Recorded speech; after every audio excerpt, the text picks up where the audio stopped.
Chers amis, bonjour. Nous sommes le jeudi 28 mai 2026. Il est 7h30. Quelques news de l'Arménie d'Artsakh et de la diaspora arménienne. Journée de l'indépendance pour l'Arménie. Donc le 28 mai 1918, la première république d'Arménie était proclamée. Et aujourd'hui, en Arménie, c'est la journée de l'indépendance. Une journée très très importante. Pourquoi ?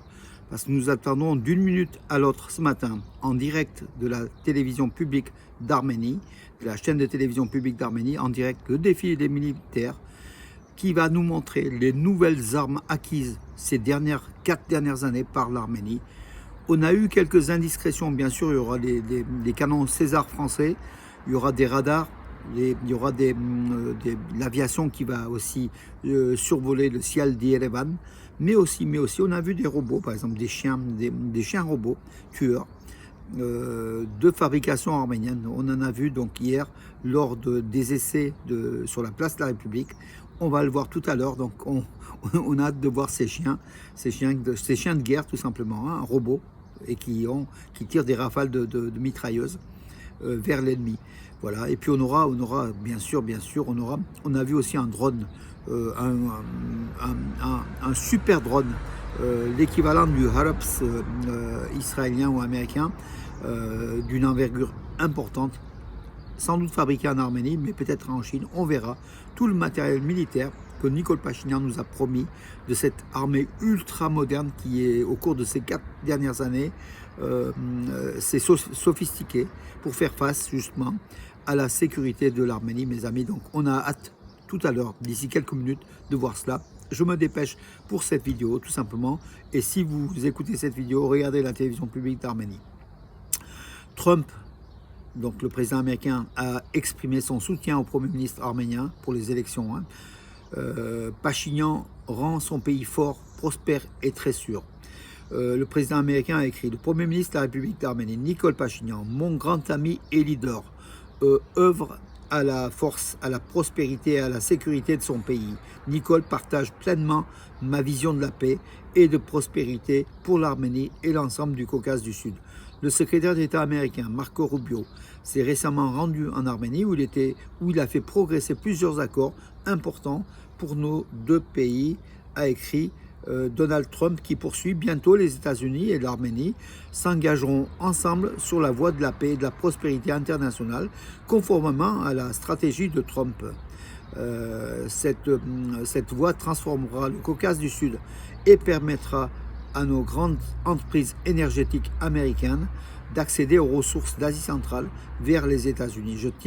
Je soutiens Nicole sans réserve pour sa réélection le 7 juin 2026. Avec son aide, nous hisserons les États-Unis, l'Arménie et le Caucase du Sud et l'Asie centrale vers des sommets inégalés. Rendre sa grandeur à l'Arménie, MAGA, peut-on lire dans la publication de Donald Trump. Je remercie le président Trump pour son appréciation élogieuse et ses paroles amicales, a écrit de son côté le Premier ministre arménien Nicole Pachinian sur sa page du réseau social, en référence à l'annonce du président américain. Donc un soutien massif des États-Unis pour la réélection de Nicole Pachinian au poste de Premier ministre d'Arménie le 7 juin prochain, pour la poursuite bien sûr d'une stratégie, d'une politique pro-occidentale et pro-américaine de Nicole Pachinian, bien évidemment. Un des défenseurs dont les notoriétés bien établies s'est exclamé: nous avons honte devant nos descendants d'avoir organisé un tel procès. Donc un avocat, un des défenseurs de David Ishranian, qui croupit dans les prisons de Bakou, aurait déclaré cela, d'après David Ishranian, que les Azéris auraient honte pour les générations à venir pour ce procès fallacieux qui a été tenté envers les dirigeants de la République de l'Artsakh. Donc c'était le message de David Ishranian qui a été communiqué donc à sa famille. Voilà, il était le président du Parlement arménien, David Ishranian. Voilà, il a été condamné au terme d'une parodie de procès à la prison en perpétuité. Voilà, donc aussi, nous l'avions rencontré, je l'avais rencontré et interviewé ici à Valence, David Ishranian. C'est un homme très très fort, bravo d'avoir déclaré ça depuis la prison de Bakou. Maintenant, nos prisonniers, ils osent déclarer des choses depuis l'Azerbaïdjan et faire parvenir à leur famille. On l'a vu pour aussi Rupen Vartanian, on l'a vu aussi pour David Ishranian. Voilà. Pardon. L'Arménie reste membre de l'Union économique eurasienne, c'est ce qu'a affirmé le Kremlin Dmitri Peskov, le conseiller au président Poutine. Il a déclaré que l'Arménie restera membre de l'Union économique eurasiatique et participera au sommet à Astana au Kazakhstan. Voilà, donc le forum économique eurasien qui réunira les chefs d'État et des gouvernements des États membres de l'Union économique eurasienne, UE, se tiendra à Astana aujourd'hui. Donc se tient aujourd'hui, la déclaration a été effectuée hier. L'Arménie reste membre de l'UE, elle participera à un niveau technique, mais elle participera néanmoins. L'ensemble des hautes sphères du pouvoir sont actuellement mobilisées pour la campagne électorale, ce qui est compréhensible, a déclaré Dmitri Peskov aux journalistes.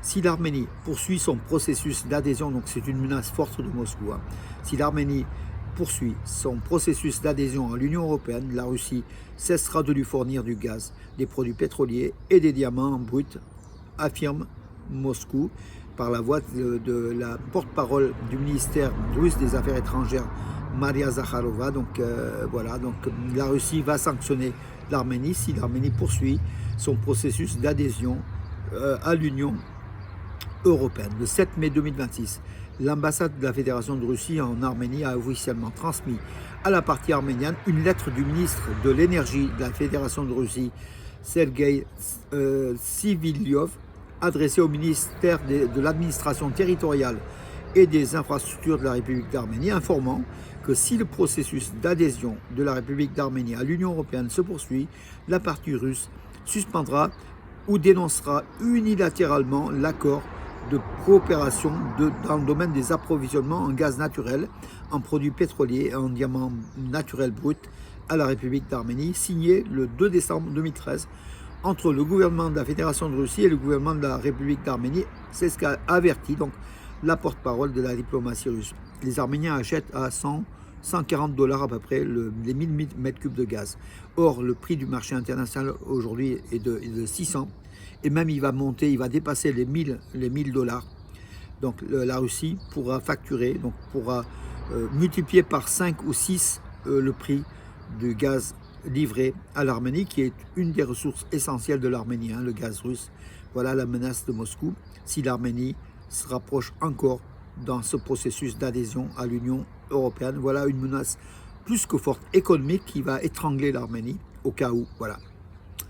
L'Arménie va emprunter 200 millions de $ à la Banque mondiale pour renflouer son budget. L'Arménie donc va obtenir un prêt, ça a été validé, donc de 170,3 millions d'euros, soit environ 200 millions de $, près de la Banque mondiale pour renflouer son budget.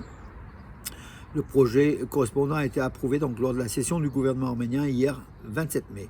Ce prêt sera consacré aux réformes structurelles entreprises par le gouvernement arménien pour relancer l'économie. Une pratique similaire est également appliquée lors de l'obtention des prêts budgétaires auprès d'autres organisations financières internationales. Il est notamment prévu d'améliorer la législation en matière de concurrence économique et d'adopter une nouvelle version de la loi sur les investissements qui offrira des garanties juridiques renforcées aux investisseurs. Par ailleurs, les pouvoirs de la Commission arménienne de concurrence économique et de la protection des droits des consommateurs seront élargis afin de prévoir les ententes sur les prix et d'autres pratiques anticoncurrentielles. Voilà donc 200 millions de $ qui vont servir à l'économie arménienne en prêt. Selon le Washington Post, avec la visite de Marco Rubio à Yerevan, les États-Unis soutiennent la politique occidentale de l'Arménie avant les élections. Voilà donc encore un article de Washington Post. Donc voilà, sur la visite éclair en Arménie de Marco Rubio, la signature d'accord sur la TRIPP avec son homologue arménien Arat Mirzoyan. Voilà donc l'axe États-Unis-Arménie, les États-Unis qui soutiennent l'Arménie pour les élections, comme on l'a vu tout à l'heure, le message de Trump. Le Washington Post affirme aussi que la présence du secrétaire d'État américain Marco Rubio en Arménie est aussi un signe de soutien des États-Unis à l'Arménie, à la politique de Nicole Pachinian et à la réélection de Pachinian au poste de Premier ministre d'Arménie. Ceyhun Bayramov, le chef de la diplomatie arménienne, a rencontré à New York Antonio Guterres, le secrétaire du Conseil de sécurité de l'ONU. Le secrétaire général de l'ONU, Juan Antonio Guterres. Voilà, ils ont aussi évoqué la paix dans la région du Sud-Caucase, dont entre l'Azerbaïdjan et l'Arménie. Le ministère arménien de la Défense a expliqué les raisons du changement de l'emblème de l'armée arménienne en affirmant qu'il y avait des lacunes idéologiques dans l'ancien logo. Donc désormais, à partir d'hier, avant-hier, ça a été publié, et aujourd'hui ça va être utilisé largement lors du défilé militaire. L'armée arménienne a un nouveau logo, voilà, avec une croix, une épée. Il y a beaucoup plus de symboles, la carte de l'Arménie, beaucoup plus d'éléments que l'ancien logo. Voilà, et puis surtout l'aigle qui avait dans l'ancien logo, il y avait un aigle avec le bec fermé. Là, l'aigle, il a le bec ouvert, bien sûr, de la sécurité, c'est une position agressive. Voilà, c'est ce que devait faire l'armée arménienne, une position agressive pour défendre le territoire de l'Arménie. Et puis une bonne nouvelle, mes amis, les médias italiens affirment que l'Arménien Henrik Mkhitaryan, 37 ans, restera à l'Inter de Milan pour une saison supplémentaire. Dans les heures qui viennent, il serait prêt à signer un nouveau contrat d'1 an. Son contrat arrivait à terme le 30 juin. Il est champion d'Italie, vainqueur de la Coupe d'Italie, la dernière. Et puis c'est l'Arménien le plus titré de l'histoire du football arménien. Henrik Mkhitaryan, voilà, qui s'apprête à signer. Et puis l'entraîneur de l'Inter de Milan, donc Christian Chivu, a dit toute sa confiance à Henrik Mkhitaryan pour encore une année supplémentaire au sein de l'équipe championne d'Italie, de l'équipe de l'Inter de Milan.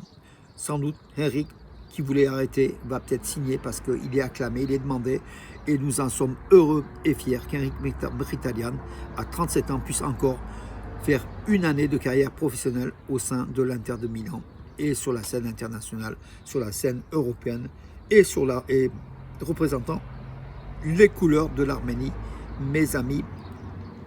Voilà pour aujourd'hui, voilà, c'est terminé. Je vais m'empresser donc de voir ce défilé militaire avec délectation, fierté et honneur pour l'Arménie. Gloire à nos soldats, gloire à tous nos soldats qui ont combattu, qui ont fait que la République d'Arménie arrive aujourd'hui à ce niveau-là de développement, d'engagement. Voilà, nous devons soutenir bec et ongles l'Arménie, quels que soient les responsables. Aujourd'hui Pachinian, demain ça sera un autre. En tout cas, à l'actif de Pachinian, cette modernisation de l'armée est importante. Les autres présidents, Robert Kocharyan, il faut le signaler, il faut être honnête et le signaler, Kocharyan et Sarkissian avaient développé les blindés, avaient développé une armée soviétique en fait, hein, voilà. Aucun élément pratiquement électronique au sein de l'armée.